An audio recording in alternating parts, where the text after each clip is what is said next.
Grace and peace to you, friends, and welcome to Lent for today. This is week 4, and today we are talking about Matthew 25, verses 31 through 46. And we're talking about immigration. Lent for today is a study about modern-day issues, and we're looking at Scripture and how Scripture speaks to these issues. Because too often we think Scripture doesn't really say anything for our world today. Well, that's not true at all. And so we're looking at the topic of immigration, in particular, a very difficult passage of Matthew 25, 31 through 46. The king will reply, I tell you the truth, whatever you did for one of the least of these brothers of mine, you did for me. Then he will say to those on his left, depart from me, you who are cursed, into the eternal fire prepared for the devil and his angels. For I was hungry, and you gave me nothing to eat. I was thirsty, and you gave me nothing to drink. I was a stranger, and you did not invite me in. I needed clothes, and you did not clothe me. I was sick and in prison, and you did not look after me. They will also answer, Lord, when did we see you hungry, or thirsty, or a stranger, or needing clothes, or sick, or in prison, and did not help you? He will reply, I tell you the truth. Whatever you did not do for one of the least of these, you did not do for me. So the Gospel of Matthew is said to be the most Jewish gospel. And Matthew is really sort of writing to that Jewish audience. And Jewish means you are steeped in the Old Testament. The Old Testament was really concerned about the right way to do things, the wrong way, obedience versus disobedience. And so Christ is really sort of making that transition, saying, we're still concerned about being obedient, but just in kind of a different way. We're sort of looking at it in a different way. And so Matthew 25 is really sort of leading us there. And Susanna, I'm curious, who was Christ speaking to in this passage? And why do so many people consider this to be a very harsh indictment? Russ, thank you for allowing me to do one of the things I really love to do with Scripture, and that is context. What happened before this particular passage we're looking at, and then what happens after, in order to kind of set the scene for what's happening in that passage. What we need to understand is that Matthew tells us that Jesus has been in Jerusalem. He's been at the temple. This is chapter 23 in the Gospel of Matthew. And he has the confrontation between Jesus and the scribes and Pharisees, the Jewish rulers, has reached fever pitch. He has condemned them for their behaviors. He has said, woe to you, scribes and Pharisees. He says it multiple times. And it kind of builds to a fever pitch where the last thing he says before he leaves the temple is, Jerusalem, Jerusalem, the city that kills the prophets and stones those who are sent to it. How often have I desired to gather your children together as a hen gathers her brood under her wings, and you were not willing. And with those words, he leaves, he retreats to the Mount of Olives. The disciples follow him. And now in this particular passage in verse 20, in chapter 25, Jesus is talking with his disciples, his most intimate friends. And they are asking him about what is to come. And so he begins to talk about when I come again. And he tells 3 parables. This one that we read starting in verse 31 is the third of the parables, but he's talking about the end of things. And he, as he tells these parables, he's talking about their responsibility, what they're supposed to do, how they're supposed to live as a reflection of the love and the grace that he has offered to them. And he tells this story of separating those who follow and those who don't. And this happens just before Matthew tells us about Jesus' arrest, his betrayal, and ultimately his crucifixion. But this passage, as I said, is talking about the separation of those who follow and those who don't. What does it teach us, Russ, about God's judgment? I think there are those who maybe are a little uncomfortable with the idea of people being separated out into sheep or goats. People don't like the idea of a God who's so cold in that way. I find this passage not to be harsh I find it to be very hopeful, though. We do worship a God, and we reserve that judgment toward God. We let go of our own judgment toward others, and God holds that judgment. And a God who judges in a world full of evil, with evil atrocities, I think is a wonderful thing. You look no further than the president of Russia right now.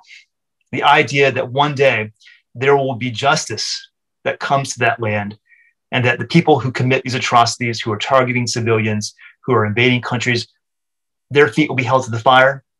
I find that to be very hopeful. And I hope you do too. Now, having said that, though, even Christians who are well-meaning Christians, doing their best, reading their scriptures, praying, when I read this passage, I always feel convicted. I think it's holding our feet to the fire as well. I don't see it as Christ judging me so much as Christ encouraging me in the same way he was encouraging his disciples. When I hear this, I hear a loving God who's saying, hey, you're not done growing. You're not done growing in your discipleship. There's still more room to grow. You haven't got it figured out yet. You are not living a perfectly righteous life. And so there's still room to grow. And so I want us to kind of look at this in a different way. This is not a harsh passage. This is a God who loves us so much that he's willing to carry out judgment of those who are committing evil atrocities. Now, in the Old Testament, and we're going to kind of transition now to this idea of how do we treat a stranger? How do we treat a foreigner? That's a really important piece. Susanna, what does the Old Testament say about how you treat a foreigner or a stranger in the law of Moses? There are multiple passages that talk about how to live in community with those who are not native born. But two stand out to me. One is Deuteronomy 27, verse 19. And it says, cursed is anyone who withholds justice from the foreigner, the fatherless, or the widow. So in other words, the community is supposed to come around those who are the most vulnerable. And to care for them, to make sure that they're treated fairly so that justice is not withheld. Another passage is from the book of Exodus, chapter 12, verse 49, which talks about the application of law. It says the same law applies both to the native born and to the foreigner residing among you. So again, there are issues of fairness about law being applied to everyone who is in that community. It's interesting. So it's interesting that we're talking about the people who may be in need, those who may be hungry, those who may be thirsty, those who just may need to be cared for with giving them their basic needs, clothing.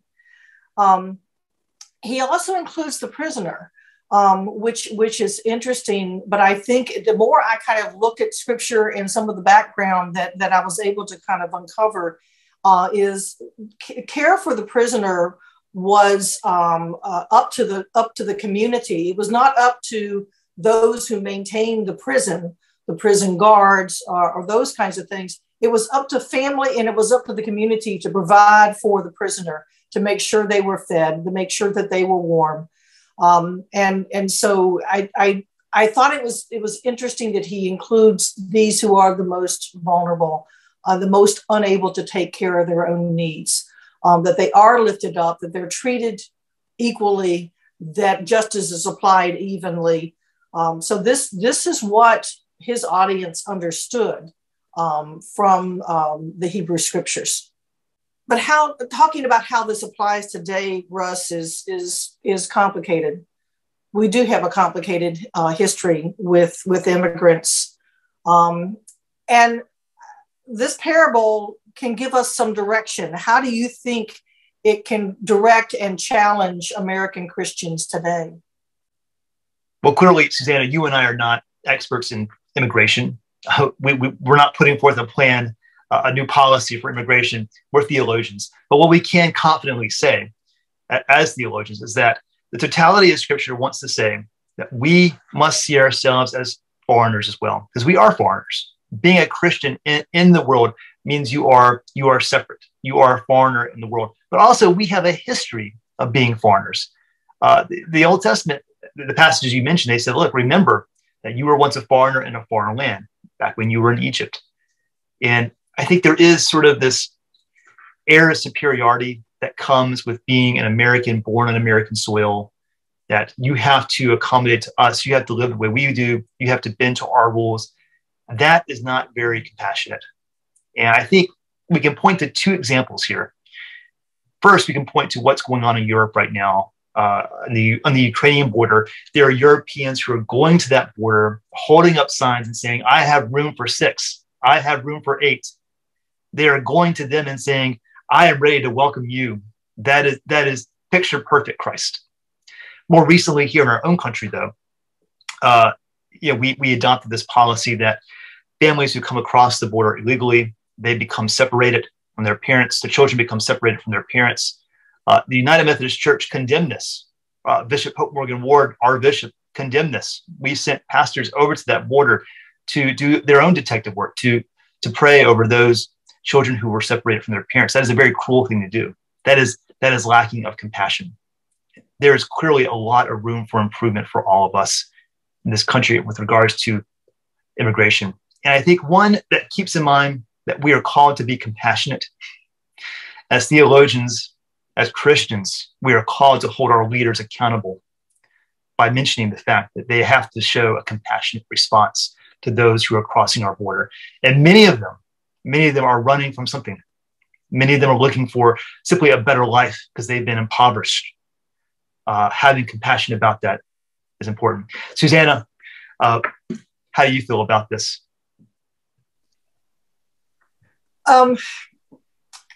One of the things, Russ, that the pandemic led me to, especially as we were virtually, isolating for so long, it kind of led me to Ancestry.com and discovering my own story as an American born here, but recognizing the fact that my paternal third great-grandfather immigrated here from Londonderry, Ireland. It's a reminder that people who look like you and me are not native born. We are, ethnically strangers in a strange land, faithfully strangers, in a strange land. And that we do need to look at not just our ethnic roots, but more importantly in this conversation, our faith roots. What are we supposed to do? We are supposed to care for one another, care for those who come our way with compassion, to address the needs, to treat them fairly under the law. Again, not an immigration specialist, a theologian, but our scripture tells us how we are to regard those who seek to live among us, so that we can be community together, and to live at peace. And Susanna, unfortunately, this particular topic has become so politicized that it's hard to get anything done about it, and that's very regrettable for our country. And so we've got to do a better job in that regard. Well, thank you again for tuning in to this conversation about immigration. It's a tough one, but we're glad you listened, and we invite you to join us again next week, week 5, for Lent for Today.